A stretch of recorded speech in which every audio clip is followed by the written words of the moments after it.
Então, o resultado em si, o número em si, ele não me expressa muita coisa, né? Então, o que me expressa é o significado que está por trás daquele número. E por isso nós falamos dos algarismos significativos. E depois, isso na aula, 2 aulas atrás, e depois na outra aula, nós falamos sobre o tratamento estatístico, que é a exatidão e a precisão do meu resultado, né? Que são dois conceitos bastante comuns na química analítica e que, na verdade, é comum na química analítica, mas ela tem que ser comum em qualquer tipo de análise que vocês fizerem, né? Então, sempre vale a história de que uma única medida não é suficiente, né? Então, eu sempre tenho que fazer no mínimo 3. Hoje, muitos trabalhos solicitam o tratamento estatístico, qual o método que foi utilizado, que são basicamente aqueles métodos que vocês viram na disciplina de estatística, né? Então, de ver se cabe o teste Duckey, vários outros testes para aquela quantidade de medida que vocês fizeram, né? E ficou um exercício para vocês fazerem na aula passada. Todo mundo conseguiu fazer? Fizeram um exercício? Na verdade, tinham vários, né?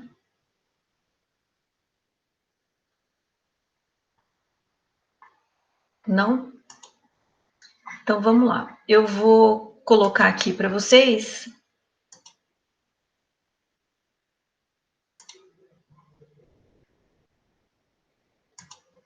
Só ver aqui.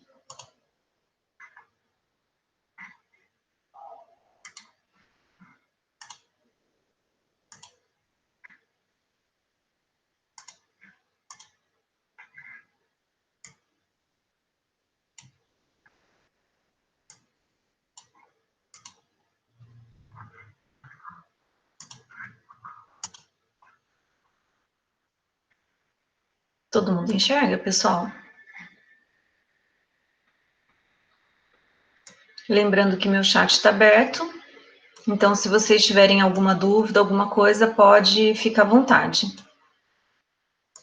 Então, na aula passada, nós vimos a questão das medidas, né? Então, dos erros, né? Na verdade, a gente começou falando da precisão e da precisão e da exatidão, e nós falamos que a precisão, ela está envolvida com a repetibilidade do resultado obtido. Então, o quão próximo um está presente, quão próximo um resultado está do outro, né? E depois nós falamos sobre a exatidão, que é o quão próximo aquele meu resultado está do meu valor verdadeiro, vamos dizer assim, né? Então, sempre quando a gente tem uma medida, quando a gente tem um resultado, eu preciso ter esse olhar da precisão e da exatidão. E quem vai me fornecer isso são os tratamentos estatísticos. Basicamente, um tratamento descritivo, que é o que envolve o cálculo da média, o cálculo do desvio padrão e o cálculo dos erros, né? Então, o cálculo da média, os desvios médios e o desvio padrão, ele vai me informar com relação à minha precisão de medida. Então, o quão próximo aquela medida, o quão próximo aquelas medidas estão, desculpa, pessoal, o quão próxima as medidas estão delas mesmas, né? Então, a média, o desvio e o desvio padrão vai me informar sobre isso. Então, claro que quanto menor o desvio, mais precisa a minha medida. E depois o outro são os erros, né? Que eles podem ser erros determinados ou erros indeterminados, mas que o cálculo do erro absoluto e do erro relativo, ele vai me trazer informação com o tipo de análise, com o tipo, vai me trazer uma posição sobre o meu resultado, né? Então, o quão próximo ele está daquele valor verdadeiro, certo? E aí eu não sei se nós definimos os tipos de erro, né? Nós falamos dos desvios, né? Eu lembro de nós termos falado sobre a exatidão e a precisão, né? Os erros, calculamos os erros, os desvios, e aí eu acho que nós não falamos sobre os tipos de erro. Descrevemos esses erros, pessoal? Falamos desses erros? Definimos os erros?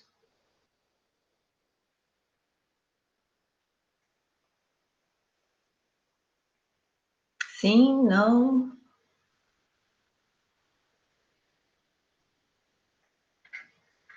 Então, trazendo a definição, pessoal, desses erros, a gente tem que os erros, que é aquilo que vai afetar diretamente o meu resultado, podem ser dois. O que a gente chama de erro determinado ou sistemático e o erro indeterminado.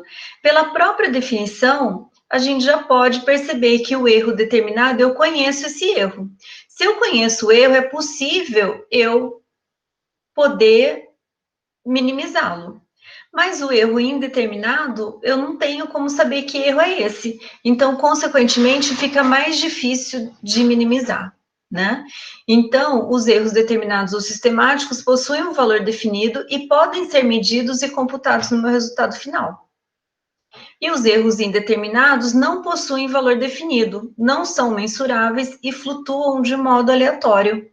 Por isso que ele é assistemático, né? Então não tem uma sistematização desse erro e consequentemente eu não consigo medir esse erro, né? Então, nos erros determinados é mais simples. Eu posso ter erros de método. Então, por exemplo, realizar uma titulação com indicador inadequado e o erro será corrigido quando eu trocar o indicador. Então, ele é determinado, eu conheço esse erro e aí eu posso minimizar esse erro.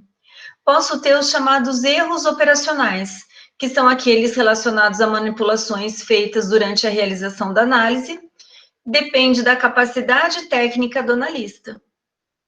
Então, por exemplo, deixar um becker destampado, uma solução armazenada num frasco aberto, derrubar o líquido do preparo de uma solução e utilizar de más práticas de laboratório. Que más práticas, pessoal? De fazer uma titulação sem cuidado, de fazer uma transferência de precipitado, deixando o precipitado no fundo do becker, não fazer a lavagem de precipitado. Então, tudo isso vai interferir no meu resultado e vai gerar um erro, né? Posso ter os erros pessoais, que são aqueles que provêm da inaptidão de algumas pessoas em fazerem certas observações corretamente. Então, por exemplo, quem é daltônico tem problema na hora de fazer uma titulação, porque a titulação, ela é visual, né? Então, naquela mudança de cor, naquela nuance de mudança de cor, né? E eles podem ter dificuldade para detectar essa mudança final, né? Então, são erros pessoais, que vai dessa incapacidade das pessoas de realizarem um procedimento adequado, né? Então, os erros de método, os erros operacionais e os erros pessoais são os principais erros.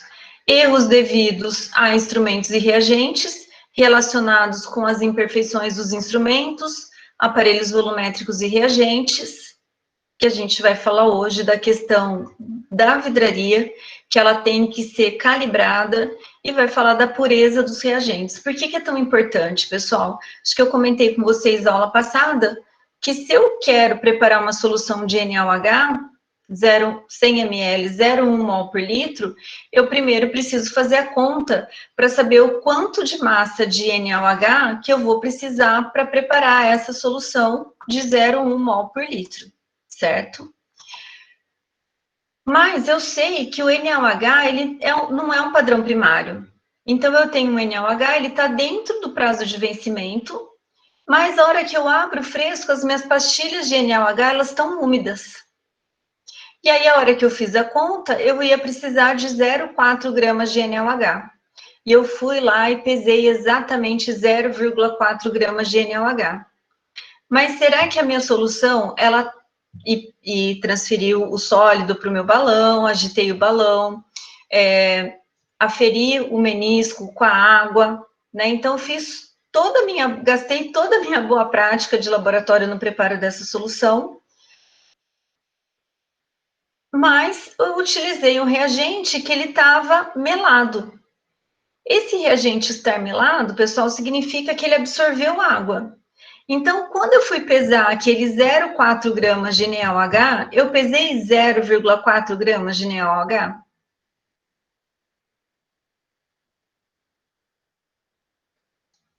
Na verdade, naquele 0,4 perfeito que eu pesei, pessoal, tinha NaOH e tinha água.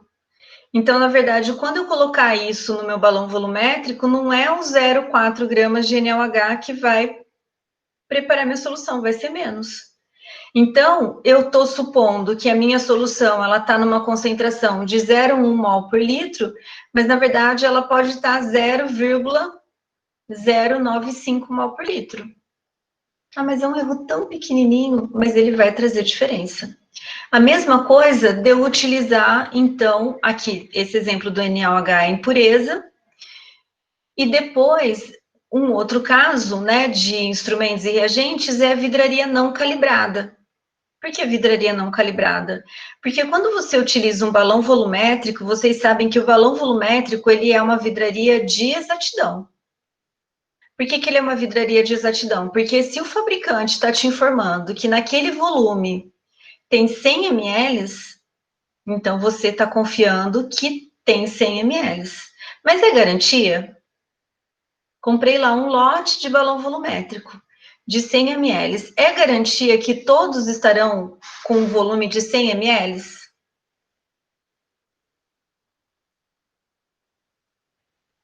É garantia? Deveria ser, né? Deveria ser, mas tem como eu conferir? Consigo conferir isso? Que olha, o balão volumétrico, você está preparando uma solução acreditando que aquele volume é de 100 ml. Ou você está pegando uma amostra de água com uma pipeta volumétrica, que também é uma vidraria de exatidão. Então, você está pegando uma amostra de 25 ml. Ou você está utilizando uma pipeta volumétrica de 10 ml. Será que elas são garantidas? Teoricamente, como o João falou, deveria ser, mas às vezes não é, pessoal. Claro que existem algumas marcas que vêm até o certificado, né? Vem o certificado de exatidão daquela vidraria, mas a gente sabe que às vezes não vem, dependendo do fabricante. Claro que normalmente tem algumas marcas que são mais renomadas, outras que são menos renomadas. Mas independente, né, da fábrica, a gente sempre precisa fazer uma calibração de vidraria. O que é fazer a verificação da vidraria? É verificar se aquele volume ele tem exatamente 100 ml. Se aquele balão volumétrico ele tem exatamente 100 ml. Se aquela minha pipeta ela tem 25 ml, certo? Então, é uma forma de eu verificar. Por quê? Porque pode acontecer do balão não ter 100 ml, ter 99,95. Ou ele ter 102 ml. Aí você fala assim, mas como que é possível isso, Patrícia? Super fácil. Pode vir com defeito de fábrica, mas pode acontecer que teu colega de trabalho, meio desavisado e meio com pressa, ele lavou o balão volumétrico e pôs na estufa. E aí, quando se coloca na estufa, ele sofre um processo de dilatação. E aí, isso pode alterar a forma dele e, consequentemente, alterar o volume, certo? Então, é bastante importante que a gente conheça a pureza do meu reagente. Aí você fala assim, mas como que eu vou saber a pureza do reagente? Vem escrito no frasco, né? Então, existe uma graduação com relação à pureza dos reagentes, né? Tanto que eu tenho diferentes graus, que é o reagente comercial, eu tenho o reagente PA, eu tenho o reagente analítico e eu tenho o reagente HPLC. Então, o que difere entre eles? Pode ser todos. Então, eu posso comprar, vou chutar, posso comprar glicose comercial. Posso ter glicose, PA. Posso ter glicose, grau analítico, e posso ter glicose, grau HPLC. Então, o que mudou entre eles foi o teor de pureza dessa substância. Então, quanto mais puro, né, maior vai ser o grau de pureza. E no caso HPLC, que eles chamam grau de HPLC, é que nem o HPLC, né, que é uma técnica cromatográfica, vai ter a capacidade de detectar aquela impureza, certo? Mas eles são honestos. Então, vai vir lá no rótulo do reagente que o comercial ele tem X% de pureza. Que nem a acetona comercial, ela é 80% de pureza. O que é os outros 20%?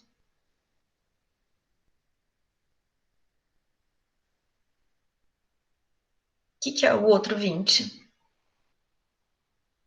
Água ou algum outro tipo de solvente, certo? Mas ela te informa sobre isso. A mesma coisa é se ela for um grau PA. Ela vai ter uma faixa lá de 99,2 até 99,9, se não me engano. Então, vai ter as faixas aí, que eu não vou saber dizer para vocês com exatidão, né? Mas aumenta o grau de pureza e, consequentemente, o valor do reagente, né? Algumas empresas só que produzem esses com grau mais puro. Porque, normalmente, o que acontece? Pessoal, algumas empresas, elas compram um reagente PA, né, que é analítico, grau analítico, e aí elas reembalam. E nesse processo de reembalagem, elas diminuem a pureza. Então, por isso que existem algumas fábricas de reagentes que a gente compra os reagentes de grau PA. Então, compra da Merck, compra da Aldrich, né? Então, que são empresas famosas mundialmente pela comercialização de reagentes químicos, né? E também vou ter o quê? Empresas que são empresas nacionais, empresas mais simples que compram esses reagentes e fazem o fracionamento. E aí, muitas vezes, então, eles acabam diminuindo a pureza do produto, certo? Então, esses erros a gente consegue saber o que é e consegue corrigi-los. Porém, eu tenho os erros que são indeterminados, né? Mesmo na ausência de erros determinados, se uma mesma pessoa faz uma mesma análise, haverá pequenas variações de resultado. Já aconteceu isso com vocês, pessoal? Quem já está trabalhando nos laboratórios sabe que a mesma amostra, os mesmos reagentes, às vezes o resultado ele dá diferente, né? Então, mesmo na ausência de erros determinados, se uma mesma pessoa faz uma mesma análise, haverá pequenas variações do resultado. Mas quem que fez o certo? Então, o procedimento foi feito, os reagentes foram os mesmos, né? Então, não foi possível saber o que aconteceu. Então, isso é consequência dos chamados erros indeterminados, os quais não podem ser localizados e nem corrigidos. É possível realizar um tratamento estatístico que permitirá saber o valor mais provável e a precisão de uma série de medidas. Então, o tratamento estatístico que vai mostrar para nós o erro. Que os determinados eu consigo minimizar, mas os indeterminados eu não consigo.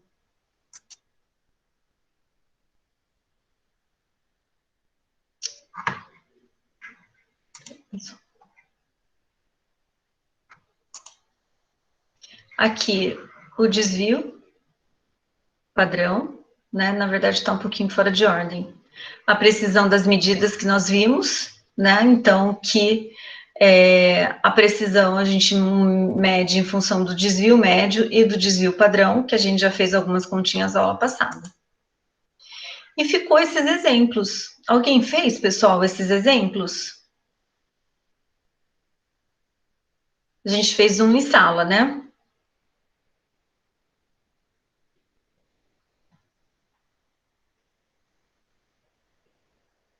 Fizemos, não fizemos?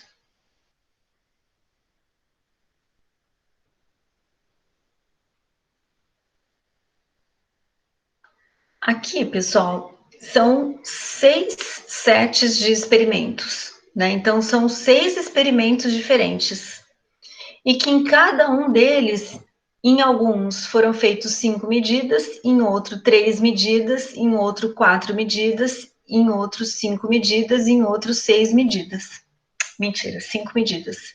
Né? Variou, então, de 3 a 5 medidas. Então, isso daqui é um exercício. Né? Então, para cada um deles, pede para calcular a média, o desvio médio e o desvio padrão. E depois, num segundo momento, ele passando o valor aceito para essa medida, ele solicita o cálculo do erro. Certo?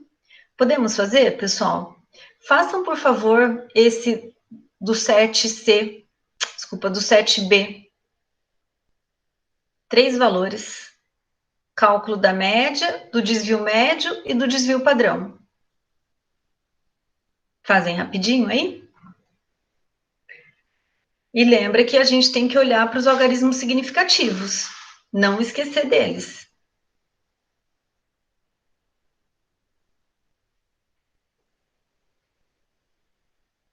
Estão fazendo, pessoal?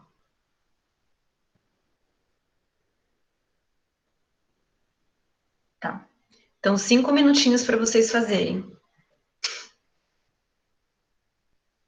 Enquanto isso, eu vou pegar uma água.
Finalizaram, pessoal?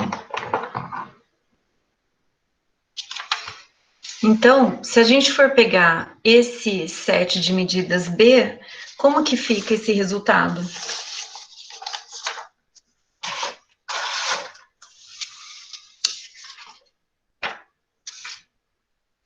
Vou calcular a média. Quanto deu o valor da média, pessoal?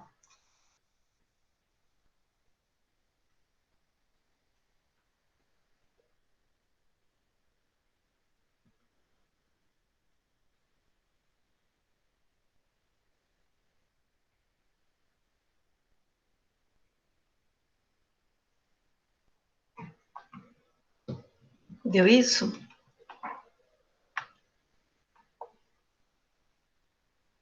Então, vamos ver. A média vai ser o 69,94 mais 69,80 mais 69,92 dividido por 3. O meu, Hélida, deu 69,87.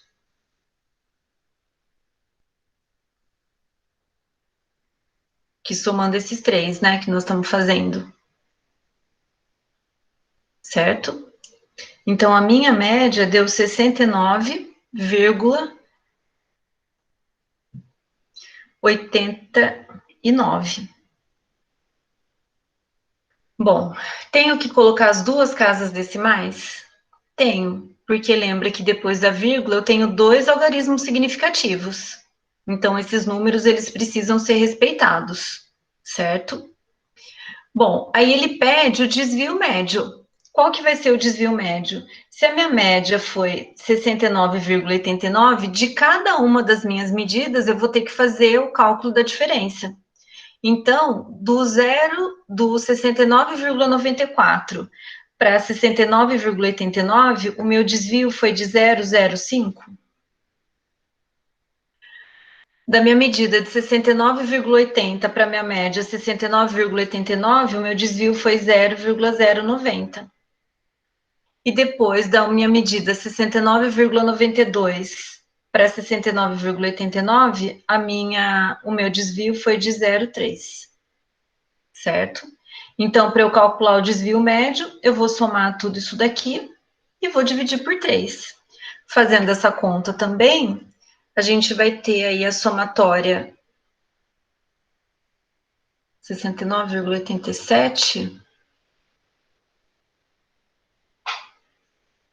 Então, no meu não deu, Camila.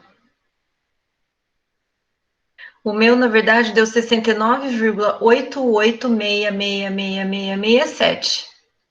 E aí, fazendo aquela regrinha da aproximação, no meu dá 69,89.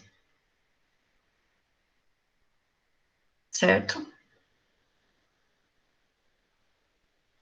E aí, então, calculando o desvio, que vai ser 0,05 mais 0,09 mais 0,03, que é igual dividido por 3, no meu deu 0,06.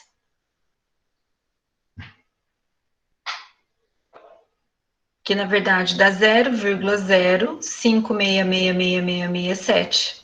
E aí, fazendo a regra da aproximação, como eu tenho que considerar duas casas depois da vírgula, vai dar 0,06. Todo mundo chegou nesse valor? Patrícia, Oi. como que você fez o desvio médio? Somei os três desvios e dividi por 3.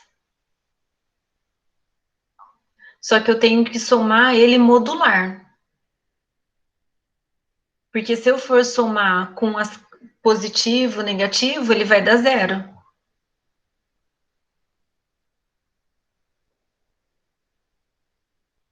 Certo? Chegaram? Primeiro você fez o padrão, depois o médio? Não entendi. Primeiro, eu calculei o desvio de cada medida da média. Certo? A minha média não deu 69,89? Então, a minha primeira medida, que é do 69,94, a diferença da média para o meu valor é o desvio, certo? Ah, sim. Aí depois você somou os desvios e dividiu por 3. Isso, porque eu calculei o desvio médio. Ah, tá, entendi. Certo, Camila?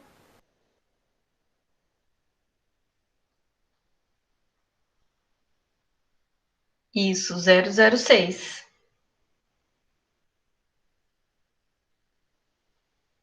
E aí, depois, eu vou calcular o desvio padrão, que o desvio padrão vai ser a somatória dos quadrados, na verdade, é a raiz quadrada da somatória dos quadrados.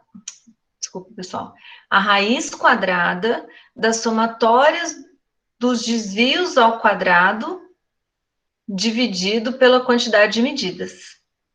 Então, o que você já tem, eu normalmente faço o quê? Como eu já tenho o valor do cálculo dos desvios, eu elevo ele ao quadrado. Então, o meu desvio vai ser o primeiro 0,05,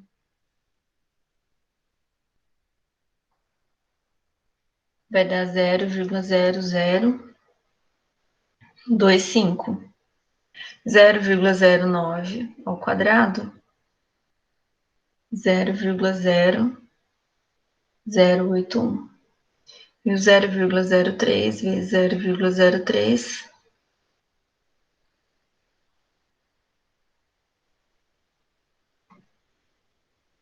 então a somatória dos quadrados dividido pela quantidade de medidas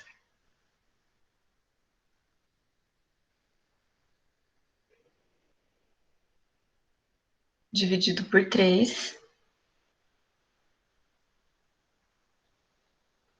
E aí a raiz quadrada disso.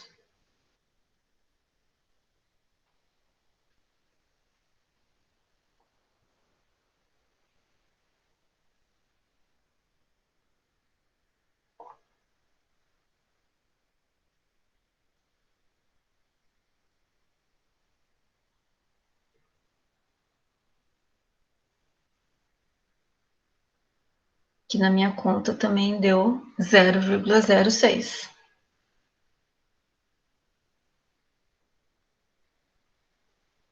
Chegaram nisso?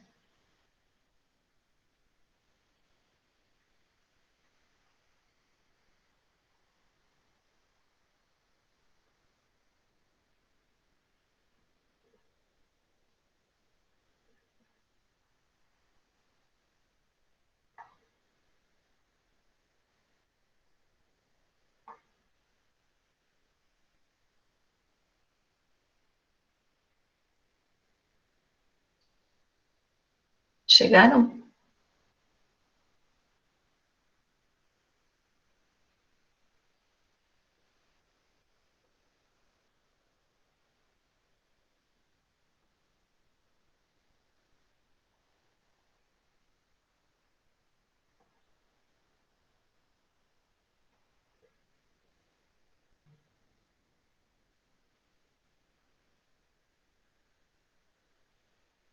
Chegaram, pessoal, no 006 também?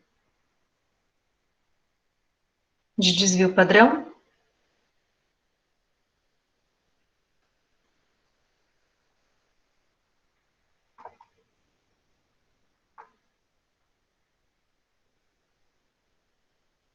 Não?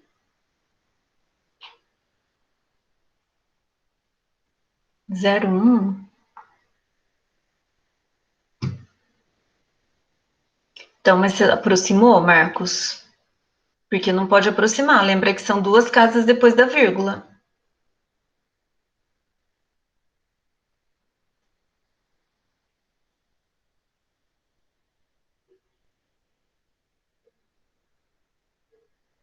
Mais alguém, pessoal, que fez e chegou num resultado?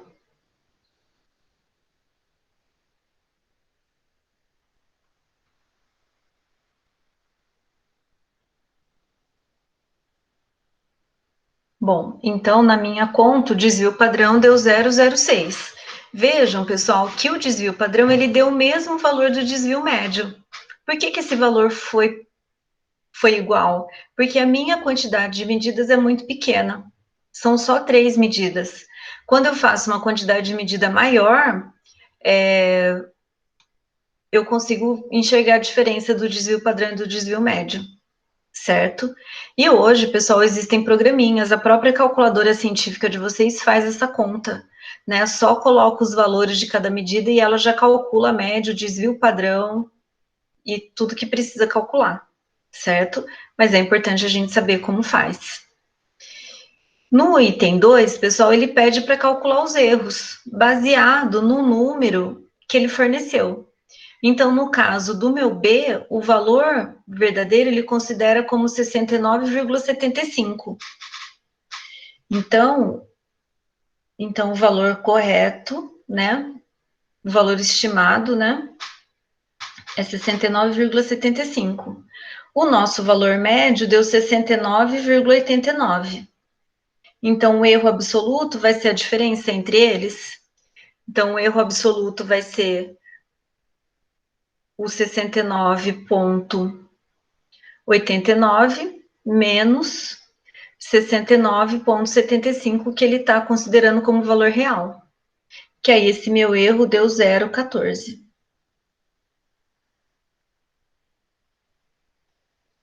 Certo?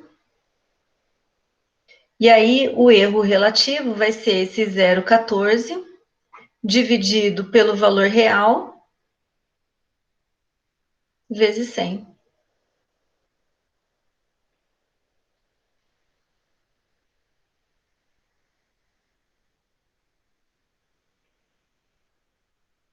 Que aí o meu erro relativo deu 0,2%.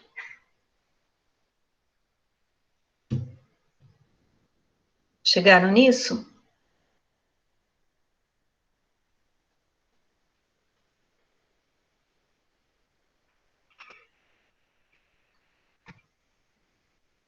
Sim, tranquilo, né?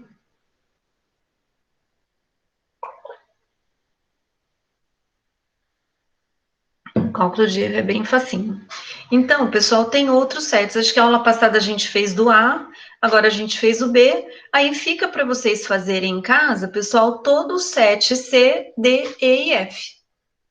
Certo? Tem os valores dados, né, para cada uma delas, para que vocês possam calcular os erros absolutos e os erros relativos. Tudo bem? Podemos seguir? Alguém tem alguma dúvida?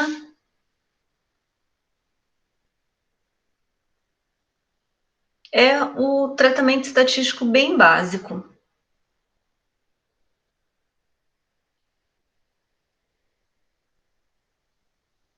Podemos seguir então, pessoal? Dentro desse assunto, pessoal, nós faríamos algumas aulas práticas. Que aula prática, pessoal? Aula prática de calibração de vidraria, claro, e uma prática para tratamento estatístico.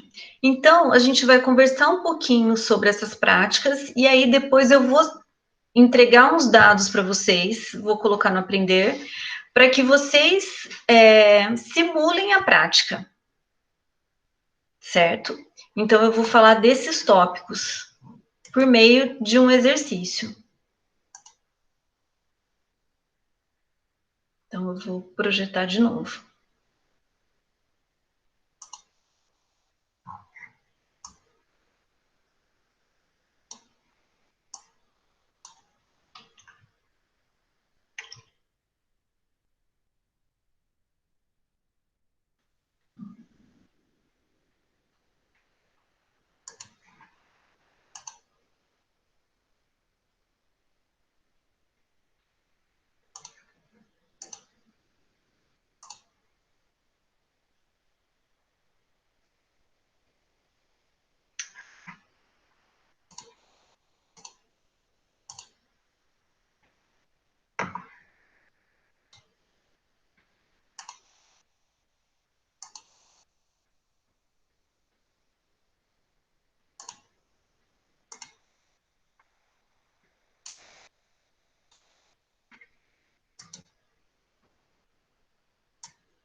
Então, essa daqui, pessoal,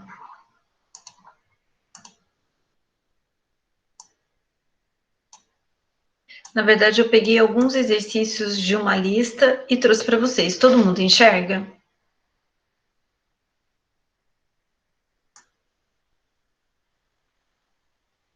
Tá.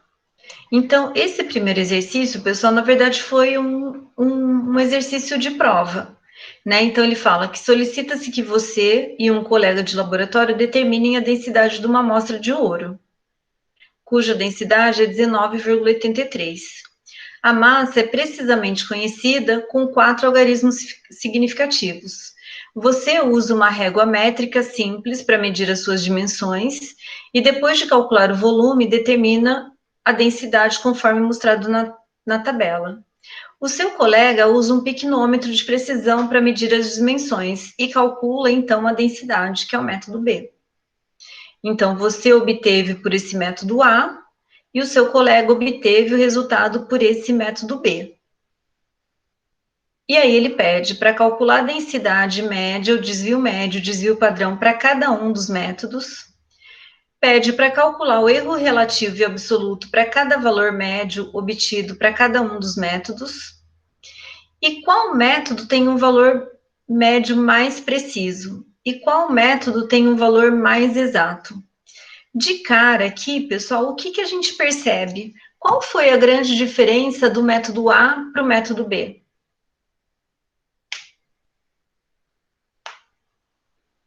Qual foi a grande diferença?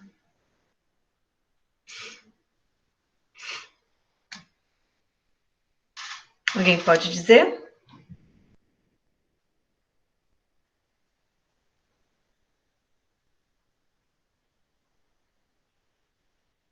O método A, pessoal, ele usou uma régua normal. E o outro, ele utilizou um paquímetro, né? Esse paquímetro ou micrômetro, ele tem uma precisão muito grande. Alguém já viu um paquímetro? Ele tem aí uma precisão muito grande, né? E aí isso faz com que eu consiga ter realmente essa precisão de 4 casas depois da vírgula. A massa ele mediu na balança analítica que deu 4 casas depois da vírgula. Mas veja que você utilizando esse método A, utilizando a regra métrica, eu perdi toda essa precisão, né? Por quê? Porque eu usei algo muito preciso e usei algo que não era preciso. E aí o meu resultado, ele vai ser expresso com a medida do algo não preciso, né? E aqui no caso do método B, como ele utilizou um paquímetro, né, aqui ele colocou um micrômetro e obteve aí uma maior precisão. Então, fazendo essas contas aqui, daria para a gente saber sobre a exatidão e sobre a precisão da medida? Será que eu teria como saber qual método foi mais exato e qual foi o mais preciso?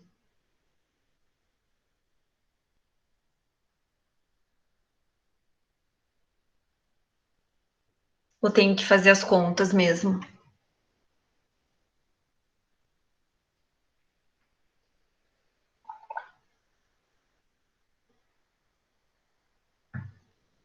O que vai acontecer, pessoal, é que eu tenho que fazer as contas. Porque o fato desse aqui, a princípio, a gente pode até achar que o meu método B é o mais preciso, porque ele tem 4 casas depois da vírgula.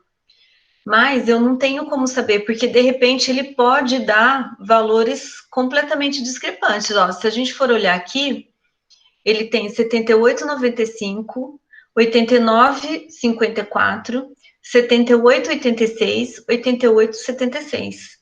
Então eu tenho uma dispersão aqui. Mesmo ele tendo a precisão das 4 casas depois da vírgula, eu tenho uma dispersão, certo? Então, para eu saber realmente qual é o mais exato, qual é o mais preciso, eu tenho que fazer o cálculo de erro e do desvio padrão, certo? Então, não é nada de diferente do que a gente acabou de fazer do exercício daquela apresentação. Aqui, pessoal, ele aborda uma questão que é a vidraria de laboratório, como eu comentei com vocês. Quando nós falamos de vidraria de laboratório, a gente está falando em todo aquele enxoval de vidraria, que vai desde o Becker, do Erlen, do balão, das pipetas volumétricas, das pipetas graduadas, do pipetador, embora não seja vidraria, mas a gente tem aí um rol muito grande de vidraria e cada uma com uma especificidade. Então, claro que eu nunca vou admitir de vocês prepararem uma solução num Becker. O Becker foi feito para isso? O Becker foi fabricado para preparar a solução?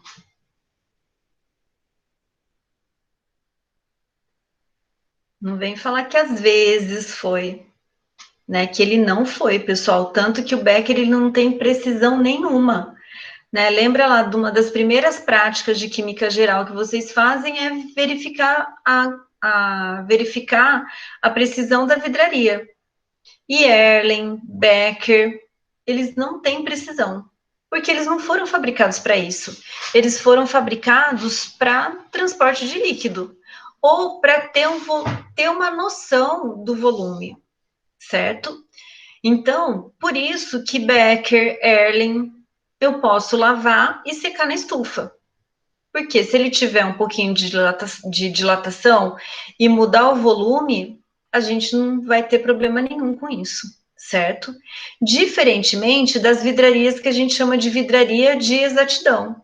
Quem são as vidrarias de exatidão, pessoal? Pode escrever aí no chat para vocês darem uma movimentadinha. Quais são as vidrarias de exatidão?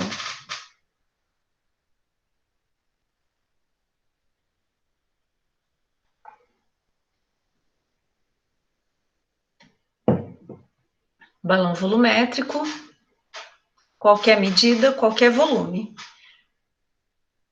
Proveta. Pessoal, tem autor que fala que a proveta ela é medida de exatidão, mas tem autor que fala que não é. Então precisa tomar cuidado com a proveta. Pipeta volumétrica é de qualquer volume. O que mais?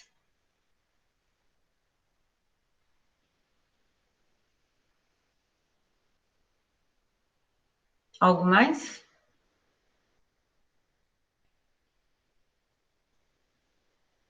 Bureta, isso mesmo, João. A bureta também é uma vidraria de exatidão. E existe, pessoal, isso mesmo, ia acabar de falar, Fernando tirou da minha boca, o piquinômetro. Para que serve o piquinômetro? Para que serve o piquinômetro? Para cálculo de densidade. Como que é feito esse cálculo de densidade, Fernando?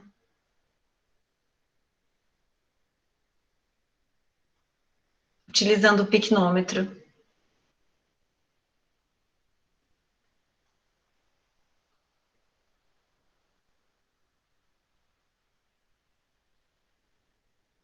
Não, Natália, o piquinômetro é uma vidraria de medir densidade, é isso.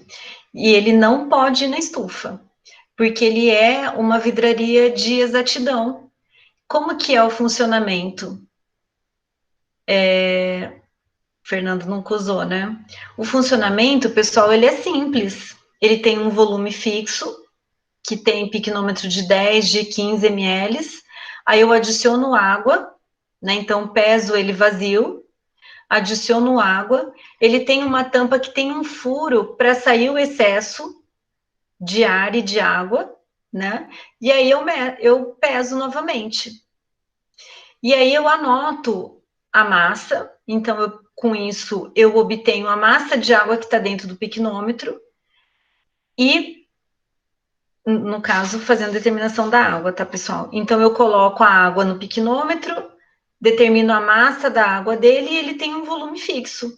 Então, por aquele cálculo, densidade é igual a massa dividido pelo volume, eu determino o valor da densidade. Então, ele não vai na estufa, certo? Então, ele é simples. Meço a massa dele vazio, adiciono água, tampo, que ele tem uma tampa furada, determino a massa de novo. E aí, depois, com isso, eu tenho a massa da água, tenho o volume do piquenômetro e determino a densidade.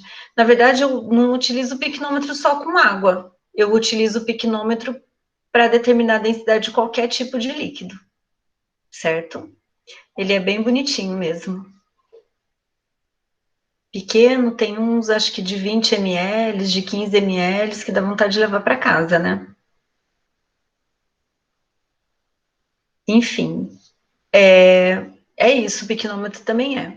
Então, pessoal, todas essas vidrarias, que as que estão no nosso dia a dia, basicamente, é a bureta, é o balão volumétrico, são as pipetas volumétricas, que essas são vidrarias de bastante exatidão, e por isso que a gente tem que tomar muito cuidado com elas.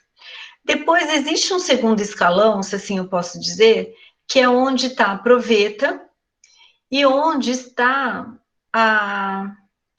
Ai, quem que eu ia falar? Que tá a proveta. E tá as pipetas graduadas, né? Que também tem autor que fala que é exatidão, tem autor que fala que não é, né? Então, são média precisão. Tanto que eu não preparo solução em proveta, né? Mas tem essa confusão realmente de que a proveta é uma vidraria de exatidão. E aí depois vem as outras vidrarias que são comuns no laboratório, como Becker, Erlen, pipeta de Pasteur, que elas não têm precisão nenhuma, né? Você tem uma ideia do volume que você está carregando. Então, essas vidrarias, vou ler aqui, né? A vidraria de, elas, desculpa, pessoal, essas vidrarias elas são super importantes porque ela está no nosso dia a dia.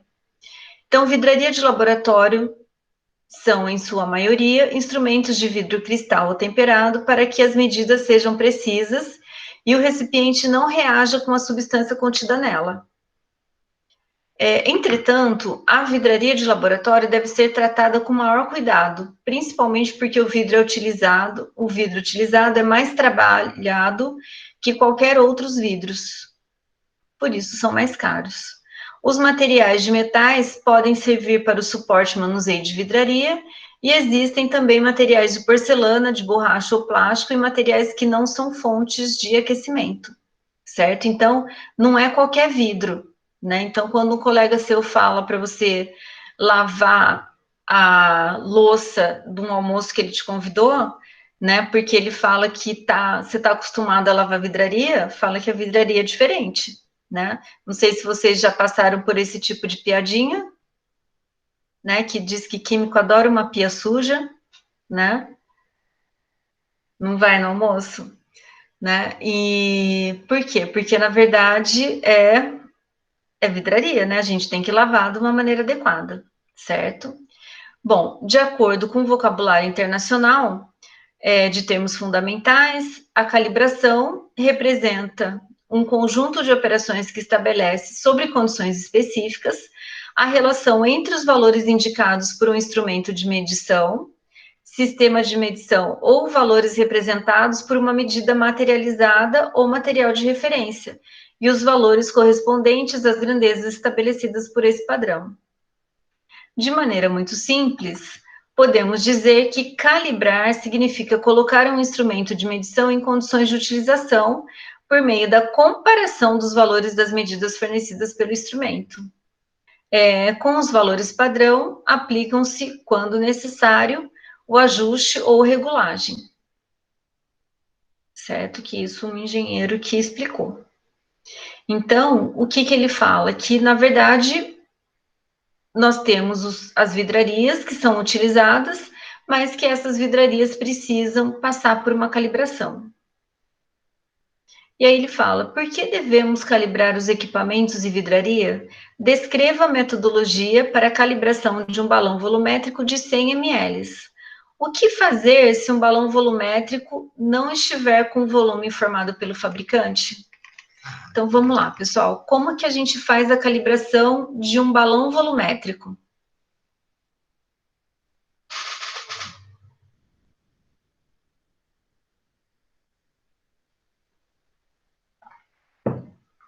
Os laboratórios que vocês passaram, vocês já fizeram alguma calibração de vidraria?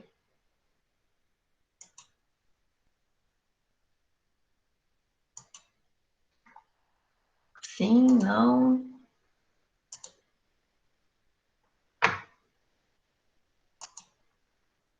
Sim, e como que você fez, Fernando? Não, Hélida? Nenhum dos laboratórios?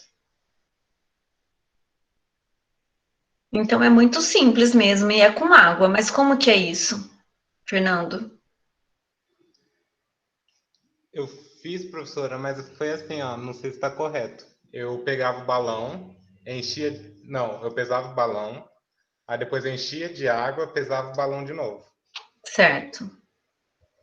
E aí E? via se estava dando o peso que o balão mesmo estava falando que dava. Mas o balão você usa para medir o quê? A solução, Tá, mas o que que ele mede ali? o volume. Volume? Uhum.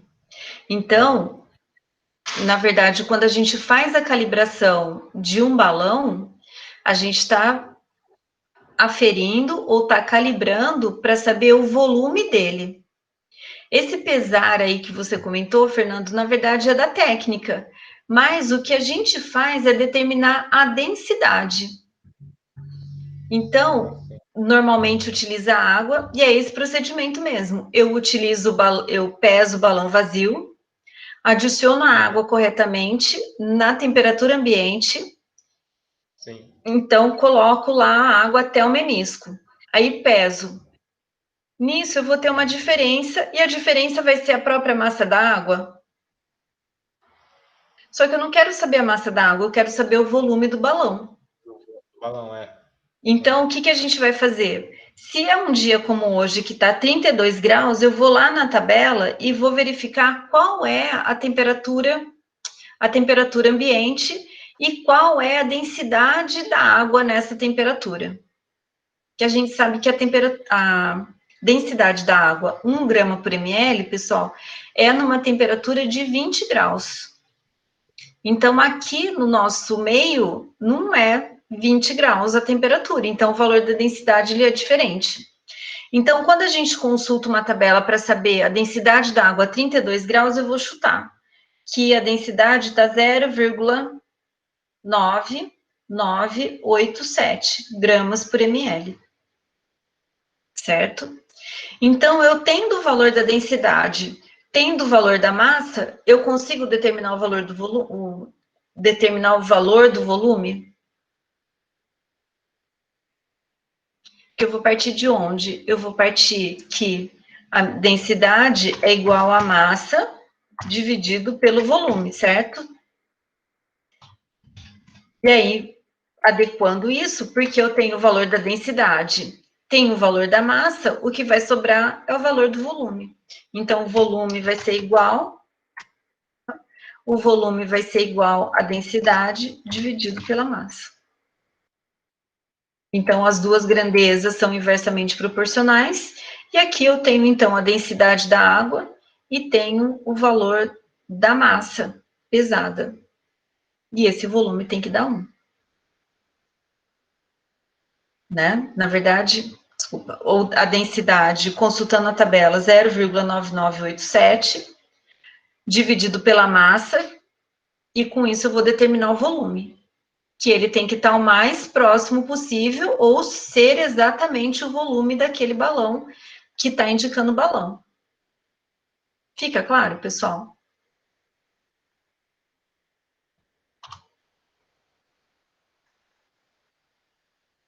Então, a densidade, a massa pelo volume.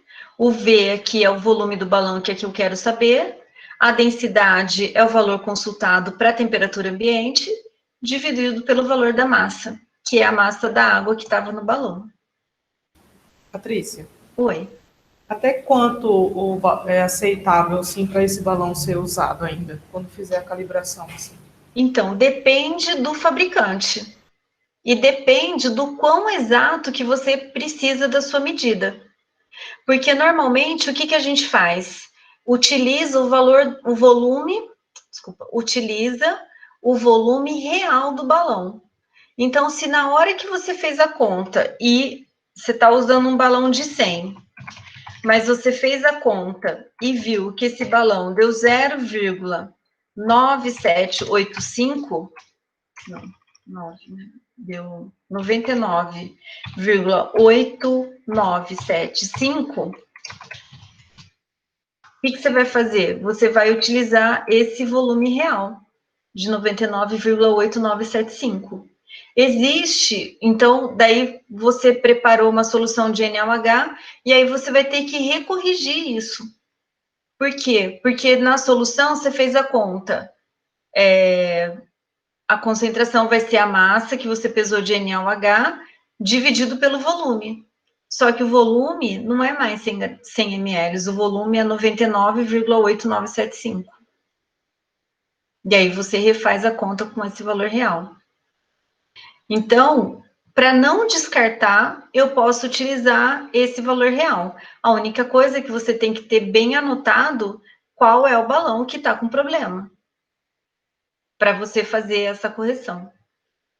Que antigamente nos laboratórios, o pessoal utilizava um termo chamado fator de correção. O que é esse fator de correção? É justamente a diferença que existe entre o valor experimental e o meu valor definitivo. O valor experimental e o valor que deveria ser. Então, algumas vezes eu não descarto, e em outras vezes eu utilizo o valor real. Mas muitas vezes, se a discrepância for muito grande, acaba descartando mesmo. Fica claro, pessoal? Então, essa é uma prática que nós faríamos para fazer o cálculo do volume real do balão volumétrico, para fazer o cálculo do volume real da pipeta volumétrica. Uma média de 3 medidas. E depois a gente faz também, pessoal, o cálculo da bureta. Como que faz da bureta? Alguém tem ideia? Para saber se a minha bureta é exata e precisa?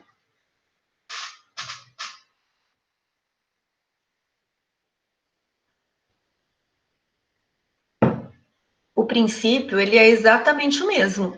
Então, o que a gente vai fazer? No caso do balão, a gente aplica isso para pipeta volumétrica. No caso da bureta, pessoal, a gente faz a leitura de massa de 5 em 5 ml. Então, a gente pega uma bureta de 50, e aí você vai descartando de 5 em 5. E aí pesa, e aí calcula o volume. E aí, depois disso, tira uma média de valores. Certo? Consegue visualizar isso no laboratório, pessoal?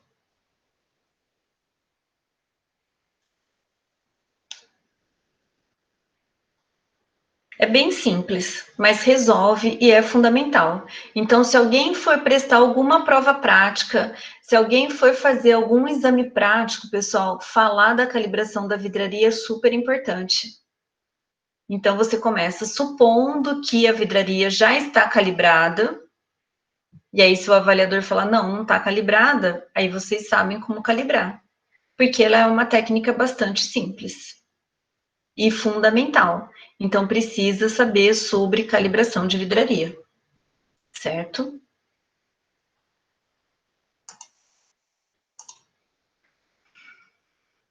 E aí ele pede, né? Então, por que devemos calibrar equipamentos e vidrarias? Porque, na verdade, é uma forma da gente minimizar o erro e chegar com o meu resultado muito próximo do valor que ele realmente tem que ser. Descreva a metodologia para a calibração do balão volumétrico de 100 ml e o que fazer se um balão volumétrico não estiver com o volume informado pelo fabricante. Todo mundo entendeu isso daqui, pessoal?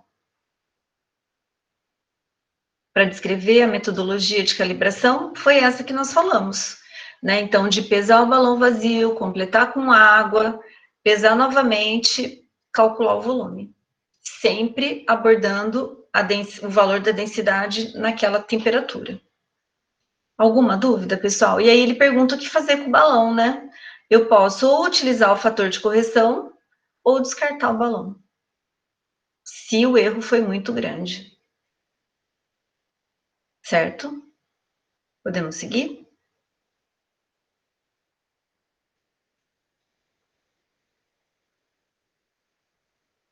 O segundo, pessoal, é daquela representação daquela figura de precisão e exatidão.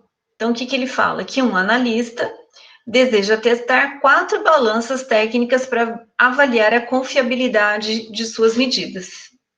Para isso, mediu a massa de um pedaço padrão de 10 gramas por 5 vezes. Então, normalmente, pessoal, as balanças analíticas hoje, mesmo as eletrônicas, elas vêm um kit de peso. Né? Esse kit são amostras de diferentes pesos ou massas, né, para que possa aferir a balança, para ver se ela está adequada. Né? Então, porque ele usa um peso padrão. Então, aquele peso padrão tem 10 gramas, tem 5 gramas, tem 8 gramas. Né? Então, indica que aquela massa é a verdadeira. E aí você faz ajustes nessa balança.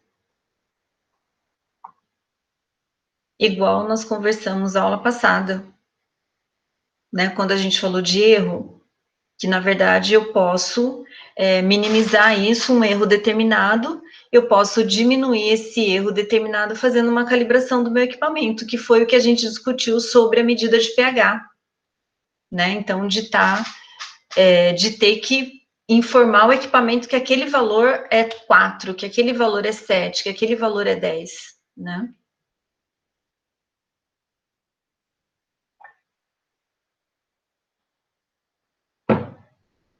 Então, vamos lá. O analista deseja testar, então, 4 balanças técnicas para avaliar a confiabilidade de suas medidas. Para isso, mediu a massa de um peso padrão, olha lá, o padrão de 10 gramas por 5 vezes. Em cada uma das balanças, que é a balança A, B, C e D, o resultado está apresentado na figura 1.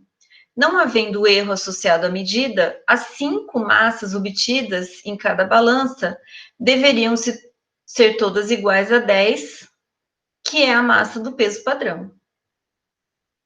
Chamada de valor XV, chamada de valor XV. No entanto, avaliando-se a figura 1, observa-se 2 aspectos diferentes.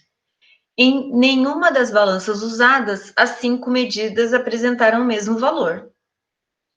Há uma variabilidade de medida aritmética das 5 medidas para cada uma das 4. Isso é verdade.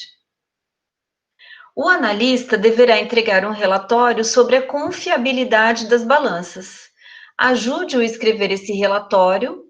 A você caberá analisar os resultados obtidos e avaliar qual balança apresentou melhor confiabilidade. A avaliação deverá ser feita e baseada na precisão, exatidão, média, desvios e erros. Então, da onde que eu vou tirar tudo isso? Daqui. Então, aqui foi a medida na balança A, o B na balança B, C na balança C e D na balança C. E aqui eu tenho os valores correspondentes. Então, conseguem fazer, pessoal, rapidinho? São quase 8h20, acho que 5 minutinhos dá para vocês fazerem? Então, vamos lá.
Finalizaram, pessoal?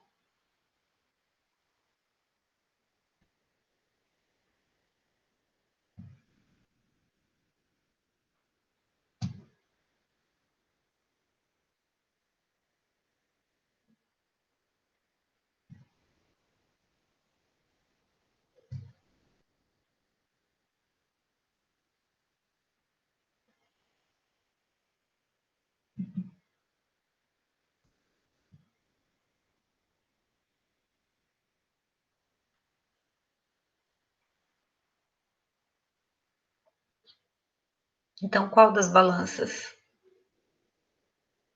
é mais precisa e qual que é mais exata?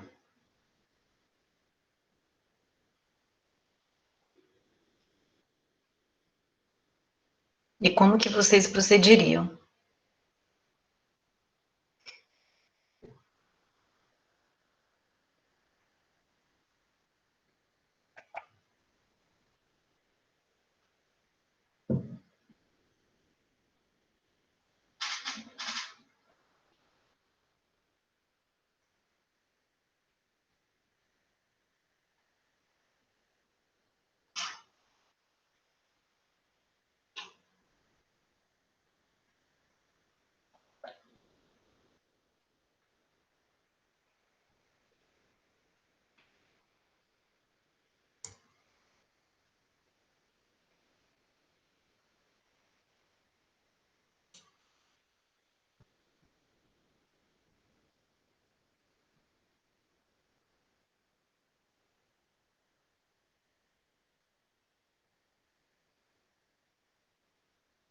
Finalizaram?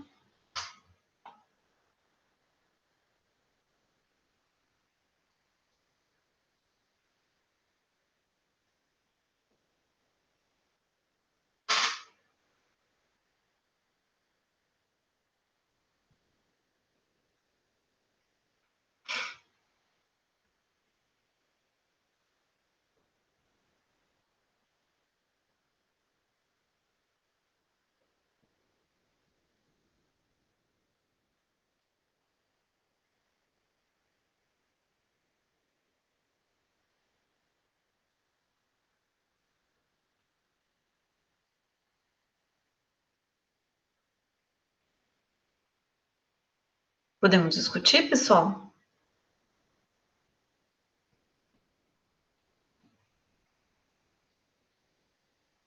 B é mais precisa. Mas ela é só mais precisa, Hélida?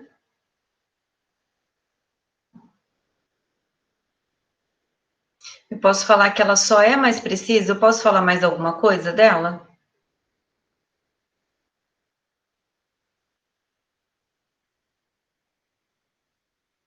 Isso, ela é mais exata também. Então, pessoal, o ideal é vocês fazerem as contas. Aqui, eu só vou discutir o resultado de cada uma das balanças. Então, a balança A, o que aconteceu com ela? Das 5 medidas que ela realizou, ela chegou em 10,10, 10, 9,9, 9,7, 9,6. Então, a gente percebe que tem uma dispersão nos valores da massa obtido. No item B, olha o que aconteceu. Todas as minhas medidas estão muito próximas. E essas medidas próximas e também próximo do meu valor real, que é de 10 gramas. Então, fazendo a conta aí, a gente já vê que tanto desvio como erro são pequenos. A C das 5 medidas, elas estão relativamente próximas. Então, eu até posso dizer que ela é precisa, mas ela não é exata. Por que ela não é exata? Porque o meu valor está muito deslocado do meu valor X, né, de 10 gramas. E depois a minha balança D das 5 medidas, embora eu tenha tido uma medida que deu exatamente 10 gramas, o meu valor ele está disperso, os meus valores eles estão muito dispersos, eles variam mais do que esse aqui de baixo, porque olha, ele variou de 10,3, mais ou menos, né? Variou até 9,75. Então a gente tem uma grande dispersão. Então, dá para escrever um laudo sobre isso, falar sobre a balança A, mostrar o número de desvio, porque não adianta só você falar, olha, porque os valores estão dispersos. Na verdade, você vai mostrar essa dispersão por meio dos valores dos desvios, né, do valor do desvio médio, vamos dizer assim. E a exatidão vai ver que, em função da média, esse valor está longe do meu valor real. Diferente do que acontece aqui com a minha balança B, que os valores estão próximos e estão próximos do meu valor X. A C, também com número, existe uma precisão, mas não existe uma exatidão. E a D, disperso. Bom, mas aí o que você faz? Nesse laudo, você vai sugerir de fazer alguma coisa com essas balanças. O que você sugeriria para fazer? Com a balança B está ok, porque ela já está precisa e exata. Aí tem a A, a C e a D. Você ia jogar fora essas balanças? O que você faria?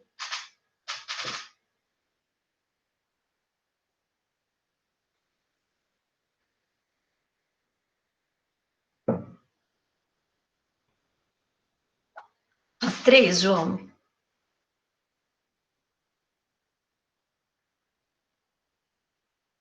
Como que você procederia?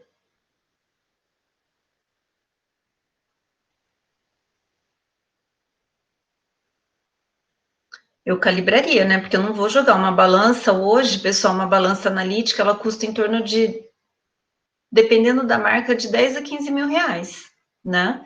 Então, ela é um investimento do laboratório. Então, a mais fácil de resolver aqui é a C.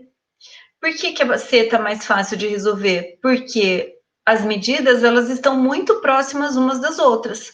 A única coisa é que ela está fora do valor real. Então, o que acontece? É a mesma coisa se você tiver um prego, né? E com o martelo você tem que acertar a cabeça do martelo. Então, a minha medida vai ser exata e vai ser precisa se eu martelar a cabeça do prego.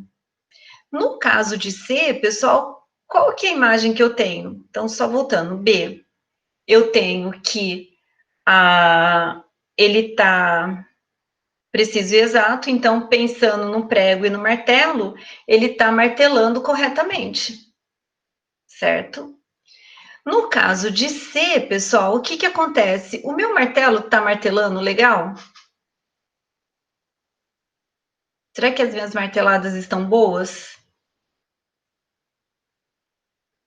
Elas estão boas, porque uma está perto da outra. Mas qual que é o problema? Eu estou martelando a cabeça do prego? Não, porque a minha cabeça do prego seria aqui em 10 gramas. Então, nesse caso aqui, o que está acontecendo nessa balança C é que eu estou martelando, só que o meu martelo não está martelando o prego, ele está martelando fora do prego. Bom, mas o que eu faço para acertar isso? Posso fazer uma calibração. Então, posso fazer um ajuste de calibração, porque aí o que a gente vai fazer? A gente vai deslocar todas essas 5 medidas que estão muito próximas umas das outras para o valor verdadeiro, certo? Então, essa B é simples de resolver. E a A, é possível calibrar?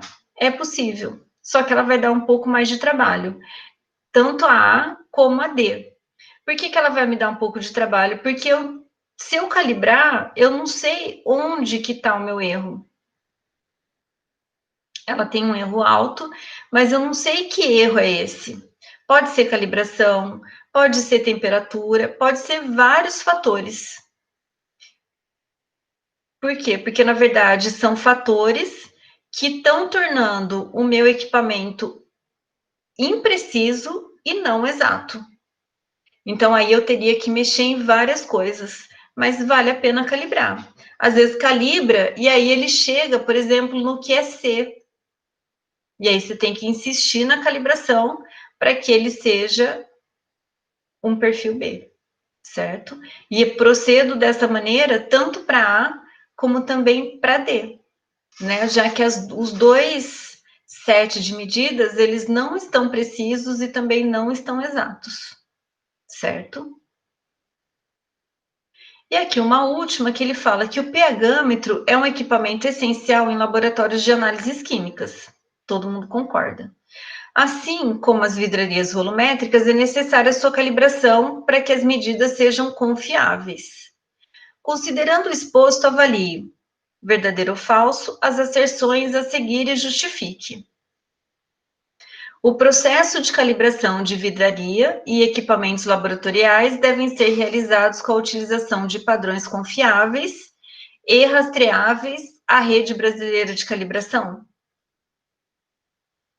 Por quê? Desta forma, não há necessidade de calibração frequente, principalmente do pH-metro, que é um equipamento estável. Então, a asserção A está correta, pessoal?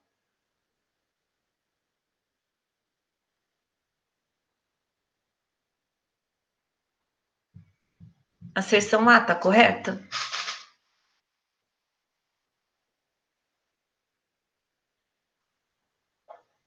O que ele fala? Que os processos de calibração de vidrarias e equipamentos devem ser realizados com a utilização de padrões confiáveis, certo? Até aí tudo bem. E rastreáveis à rede brasileira de calibração. Quem trabalha num laboratório já ouviu falar disso? Né? Na verdade, não. Na verdade, eu preciso utilizar esses padrões confiáveis, mas não tem nada de rastreabilidade dessa rede de calibração.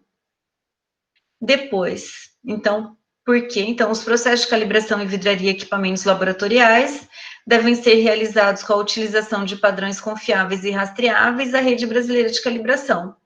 Por quê? Dessa forma, não há necessidade da calibração frequente, principalmente do pH-metro, que é um equipamento estável.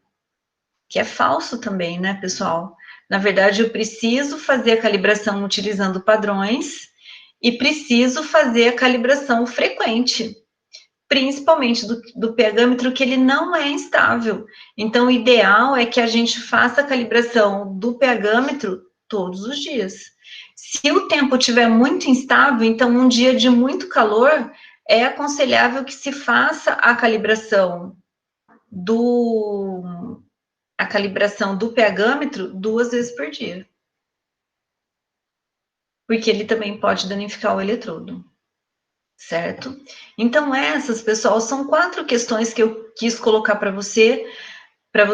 Eu vou colocar no Aprender uma simulação de uma aula prática de laboratório envolvendo essa parte de calibração e cálculo de densidade. Certo? E aí vocês fazem até o final do bimestre, certo? Que tem aí praticamente 2 semanas. Então, a nossa semana de prova, pessoal, é do dia 23 ao dia 30, né? Então, a nossa, eu não sei, tá numa quinta-feira a nossa prova, dia 24 de setembro. Então, dá ainda para a gente ver a semana que vem, que na verdade é aula no dia 17, né? Para a gente finalizar esse conteúdo desse primeiro bimestre. Tudo bem? Alguma dúvida, pessoal? Alguma colocação? Professora, nesse relatório que você quer, sabe? Precisa colocar as vidrarias que a gente ia utilizar na aula prática e tal, essas coisas? Sim, sim, porque é uma simulação, Fernando. Então, a gente vai colocar tudo como se estivesse na prática. E a gente descreve também a prática como a gente tivesse feito. A gente colocou, a gente usou. Isso, isso. Eu vou passar as instruções direitinho para vocês. Ah, beleza. É porque o Vinícius passou um também, eu fiquei na dúvida sobre essas coisas também. Uhum. Mas aí o dele, é melhor perguntar para ele para ver que critério que ele vai usar. Não, beleza. Tá bom? Ok, professora, obrigado. Pessoal, até amanhã eu vou enviar um questionário para vocês falando da volta. Então, não sei se foi com vocês já que eu conversei, da nossa possibilidade da volta. Então, vocês sabem que a gente está na fase amarela, e que se nós permanecermos por 14 dias na fase amarela, a gente pode voltar para a universidade. Na verdade, volta até... E agora? Até 20... E agora? 30%, pessoal. Então, pode voltar até 30%. A gente vai priorizar a volta das aulas práticas. E eu queria saber de vocês quem volta, né? Quem vai poder vir para a universidade, quem vai poder assistir a aula presencial. Porque vai ser facultativo, não vai ser obrigatório. Porque nós sabemos que tem gente que é grupo de risco, que tem gente que mora com idoso, né? Então, que não quer se arriscar. Então, esse questionário ele vai ser passado para vocês amanhã, a partir de amanhã, para que vocês respondam. É super simples. Se volta, se não volta, porque não volta. Certo? Tudo bem, pessoal? E aí, aquele curso das boas práticas, né? Não é boas práticas, é de práticas de segurança do Covid. Todo mundo fez, pessoal? Que é um curso bem bacana que vale a pena fazer, porque tem muita informação com o Covid, sobre o Covid, né? Não com o Covid, sobre o Covid. Todo mundo fez?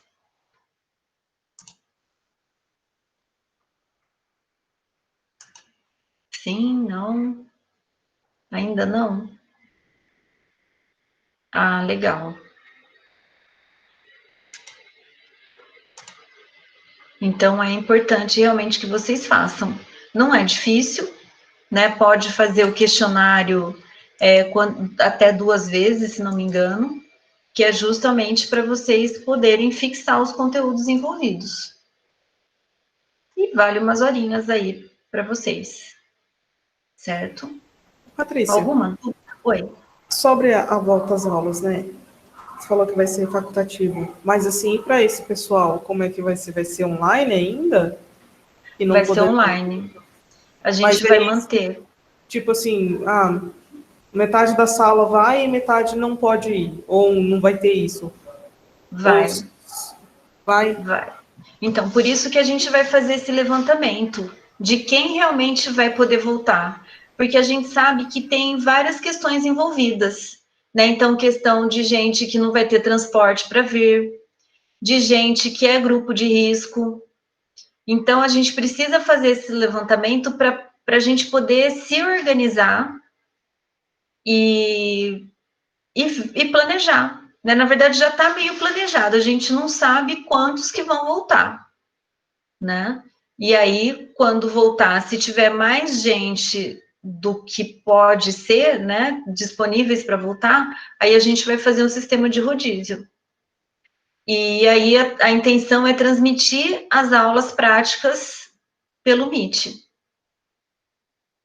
Então a gente vai estar ao vivo e transmitindo a aula para você, para quem estiver no remoto ainda, para que não tenha prejuízo. Por isso que amanhã a gente vai ter uma reunião de NDE, né? Então, uma reunião com os professores sobre essa questão, porque a gente tinha proposto para vocês de repor algumas aulas práticas do primeiro bimestre, do primeiro semestre, né, de 2020. E aí, com essa questão da volta não ser 100%, a gente vai discutir se vale a pena repor isso ou se repõe quando a gente voltar a 100%. Que daí talvez seria o ano que vem. Ou se a gente chegar na fase amarela, na fase verde, né? Mas a gente sabe também que tem pessoas que não se sentem seguras, né? Que tem medo do contato, né? Então a gente vai ver essas possibilidades, né? Vai discutir algumas coisas amanhã e aí eu passo para vocês. Mas a gente já está pensando na volta.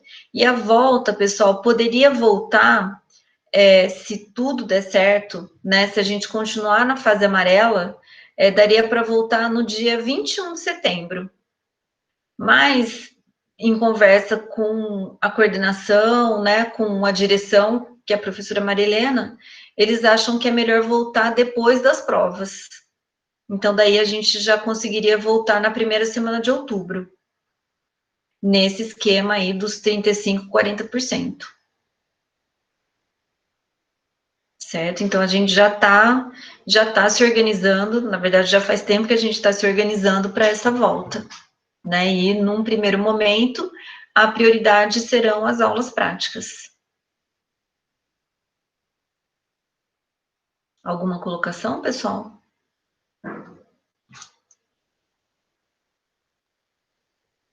Certo? Quem que volta aqui, pessoal?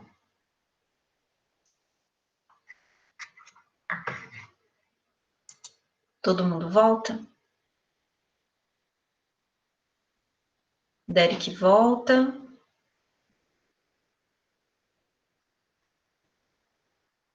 Uhum. Marcos volta. Então, é compreensível, José.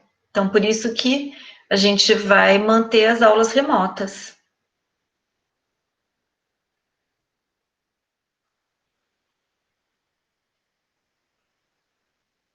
Quem mais volta?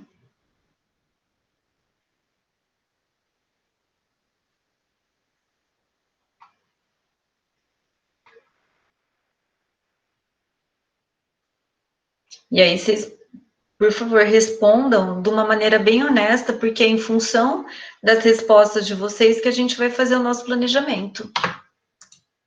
Né? Então, volta Derek, Marcos, e aí também vocês têm um tempinho aí para pensar, né, nessa possível volta. Né? Fiquem bem à vontade, porque realmente vai ser facultativo. Certo, pessoal? Alguma dúvida, alguma outra colocação?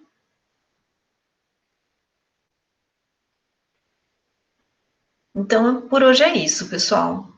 Fiquem atentos lá no Aprender, né, com relação às atividades que eu vou colocar. Vai ter mais uma de abertura de amostra, pessoal, que eu acabei não abrindo ainda, mas ela está pronta.